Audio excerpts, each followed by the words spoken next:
Welcome back, everyone. It's just about 1:35 right now, and I'm joined by a young man who's now been known as the Arrest Me Daddy rapper. But what is your stage name? Adamn, Killa. Okay, all right. Do you mind me saying that your real name is Adam Kelly? Yeah, my real name is Adam Killa. Okay, all right. Ooh, arrest me, daddy. Tell me how long you've been doing these videos. I've been doing these videos for about 2 years. I started posting it 20 times a day 2 years ago. 20 times a day? 20 times a day. Oh my. Okay, what made you do it? Like, what was the inspiration to do the first one? Well, I really just wanted to promote my music, so I started posting to promote my music. Okay, explain how what you do and where Arrest Me Daddy came from that actually goes into your music. So I was in New York, and that's when I did the first one. It was a police officer, and I was just like, ooh, arrest me, daddy. And then I play my song at the end, like, are you afraid of the grind? And I do the dance. Okay, and so it got some traction, and therefore you said, okay, let me multiply this. Yeah, let me multiply it. Whatever I do that goes viral, I just keep doing it. What's been the reaction? It's been pretty good most of the time, but I did get detained the other day. Yeah, tell me a little bit more about that. So where were you? What happened? I was on Michigan Avenue. I was getting interviewed by the Sun-Times, and then they wanted to follow me around while I was doing the Arrest Me Daddy. So I did it, and the first one I did, the cop got scared and arrested me. On the very first one? On the very first one. Okay, yeah. so have you been arrested before? Yeah, but like years ago. Okay. Yeah, I was a teenager. Okay, all right, and you're now how old? I'm 29. All right. Yeah. So are you... No criminal record, by the way. Okay, all right. And there were no charges? No charges. From that particular incident. But I do want to ask you about a few things connected to you. Are you concerned that you could interrupt the wrong cop at the wrong time and something really bad happens? Nah, I think most of them know me by now. So I'm not really scared. I try to stay positive. I don't really move through life with fear. Okay, all right, but you've done it in places outside of Chicago where a police officer may not know you. Yeah, but they know me everywhere now. I get like 500 million views a month. And on my TikTok alone, I have 900 million individual viewers. Yeah. Are you concerned that maybe someone is going to try to copy you and could end up getting hurt or worse? Yeah, so don't copy me. I do it myself. I don't encourage others to do what I do. Everything I do is my own personal decision. I want everybody to stay safe.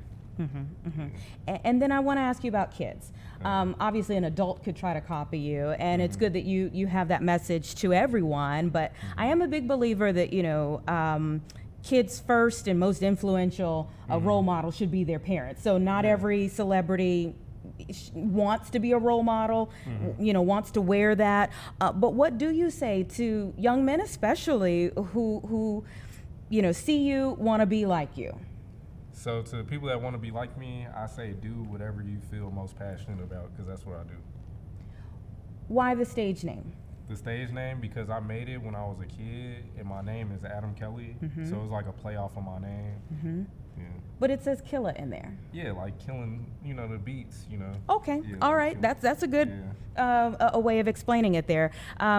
Do you worry that these videos, even though they attract clearly a lot of people, they boost your numbers, your followers, but do you think that people get away from the music itself? Yeah, they do, but that's a good spot to be in because my face is bigger than my music. So now whatever I do, people will enjoy it, and they will continue to tap into my music. Like I have a show December 5th at Reggie's in Chicago. We gotta sell that out. Listen, it's no problem you plugging that. You're here obviously because of the videos though, and not the music. And not the music. Yeah. So I'm a household name. My face is known by more people. There's a lot of people that don't even know I do music. So that doesn't bother you? Nah, because it's worse places you could be in. They could not know you at all, and then I would be doing a job like I had before. What was the job you had before? I was doing, the only job I've ever had is I did Uber Eats, and then like Uber and Lyft, and it was terrible. All right. So let's talk a little bit about your background. Tell me where you grew up and how you got into music. So I grew up in Chicago. I grew up in Roseland. Also lived in Chatham. I also lived in the low end. And then I got into music. I always been into music, but I played sports. So I had a full scholarship to college for baseball. Wow. So I was pretty good at baseball. I played on the White Sox Ace team. Oh, wow. So shout out the White Sox Ace. That's still like a program. And then I just did music for fun. Like I thought I was gonna be an athlete. So. I mean, clearly you could have been if you had a full ride. Yeah, and I had workouts for like the Kansas City Royals and like other teams. I played with Gavin Lux too. He was on the Dodgers, but yeah. So why didn't you take that route? Because my music started doing well, and then I went on a world tour, and then I was like, I'm probably gonna be like a low draft pick if I do get drafted. And the minors is hard. I know a lot of people that got stuck in the minors, like the minor leagues, and I was like, I feel like I just have music is more me. I feel like. All right, and you were just gifted in that area as well. Yeah, gifted in both, I guess. Yeah. Tell me who your influences are. You said you went on a world tour. Who'd you go on a world tour with? So that one, I went on tour with Young Lin, and I did like a few of my own tours too. Yeah. And I just got off tour with Chance the Rapper too. And you're managed by someone who's very close to Chance the Rapper. Yeah, Taylor Bennett. Shout out Taylor Bennett. So his brother, for those who may not know. He also manages Chance too. Correct. So tell me what advice he's given to you. Really just do what I'm doing. Just keep doing what I'm doing because it's working. What about Chance influenced you? So with Chance, I remember when I was in high school, Chance would do these like pop-ups at the schools and sell tickets and like do pop-ups at stores. So that's kind of what started my new wave that I have now. I started like going to schools and I was performing at the schools for free. And then I went to like Lincoln Park, Kenwood, and then I started doing colleges now. Now when I do colleges, it's like 4,000 people. When I did the first one, it was like 2 or 3 people, and that was like a year ago. So I went from 2 or 3 people a year ago to like 3,000-4,000 people every time I do it now. Do you intend to continue the videos? Yeah, I'm gonna keep doing it. And then I want to get more into acting. I want to do a lot of things. Tell me about some of your goals. My goals, honestly, to be the biggest person ever on the internet and in real life.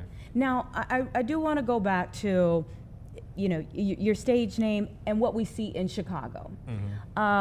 So you seem so positive, and like there's so many goals and so many good things emanating from you.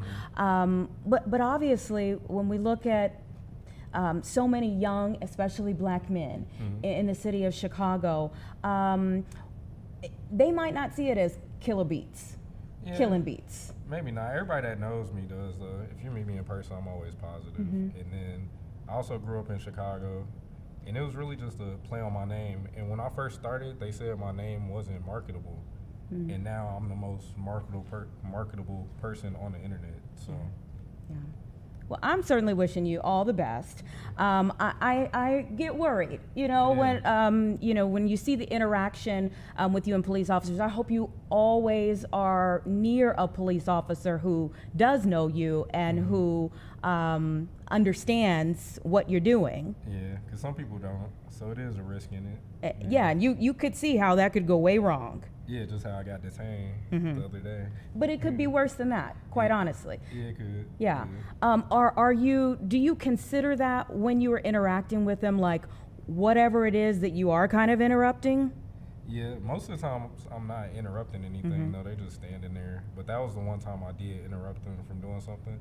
But really, everything you do in life is a risk. Somebody had to take a risk for us to all be here. So I feel like life is about risk. Yeah, and you've taken many.